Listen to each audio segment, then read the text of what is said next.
Hillary Clinton's dream of becoming the first female president is looking less and less likely, at least this time around. Now, was her campaign hurt by the fact that she is a woman?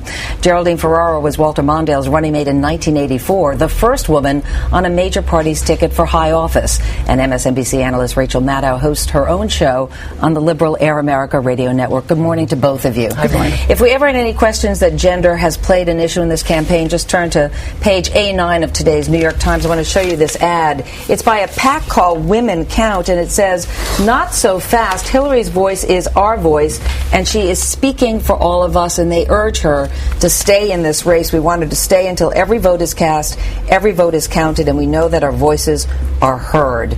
Jerry, you are a supporter of Hillary Clinton. Absolutely. She says she is fighting to really tear down the highest and hardest glass ceiling in politics. If she fails, and the numbers right now are against her, can she blame that loss at all on gender? Well, she might, but I certainly will, and certainly other people who have been involved in this, just watching the campaign will. And I started as early as December complaining about this when the first Philadelphia debate was held, and where she was absolutely beaten up by everybody on the stage, so much so that Bill Richardson at one point said, "Stop it already." Yeah, but there were a lot of people who said then she was trying to have it both ways, Rachel, that when her husband came out and said, "Oh, the boys are beating up on her," suddenly her gender mattered. She also referred to herself as a girl. "I'm your girl" at that point. I think that you can talk... That was after. That was later. That was considerably later. You can talk about gender, and you can reference the fact that she's going to be potentially the first woman presidential nominee without necessarily being sexist, I think. I mean, to a certain extent, it was a very inspiring thing about her candidacy. It wasn't so much that they were referring to her gender and that was being sexist. What they were doing is the way they attacked her, the way the moderator also handled that debate. I mean, it went on for 2 hours, and Barack Obama, as a matter of fact, afterwards said, "Well, you know, I was in a debate and I was attacked for 15 minutes and I didn't bring up how I looked." Well, I assume he wasn't referring to the fact that he is a male, tall, very handsome, and young. I assume he was discussing his color. I responded with, typical male, doesn't know the difference between 15 minutes and 2 hours. And she was beaten up for 2 hours. But I continued that all along. The New York Times ran a story right after that where I complained.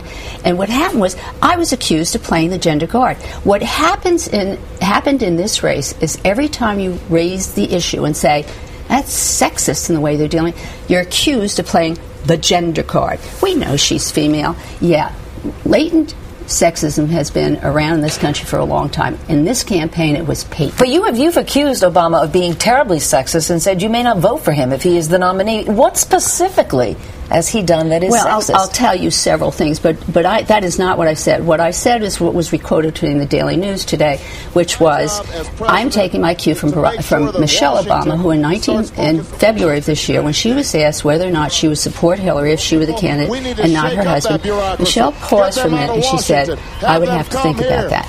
Now, to be quite frank, Meredith, if I've gone through a series of months watching this thing, if I chose Hillary as my candidate in June of last year, July, against other people that I thought were equally as competent, namely Chris Dodd, Joe Biden, Bill Richardson, and John Edwards, if I chose her because she could run the country in any way the same as they could, and then, gee, isn't that terrific that she's a woman too, and she'll make a difference for women and children in this country, you know, that's not a sexist way of approaching this campaign. How could I, after watching what was done all this time, as soon as he becomes nominated, say, "Oh yeah, I'm with him"? I have complained about how this campaign was run, and I don't want to see another woman get attacked the same way when she decides to do it as well. You asked for specifics, and let me just give you specifics. The women are looking at how this has gone on. She mentioned after Philadelphia that she had, before Philadelphia, that she had gone out and she learned to shoot a gun. He kind of ridiculed her. Who does she think? Like a stand-up comedian walking up and down with the mic in his hand. Who does she think she is, Annie Oakley? And then when something else was said about the campaign, this thing, flicking it off, diminishing her.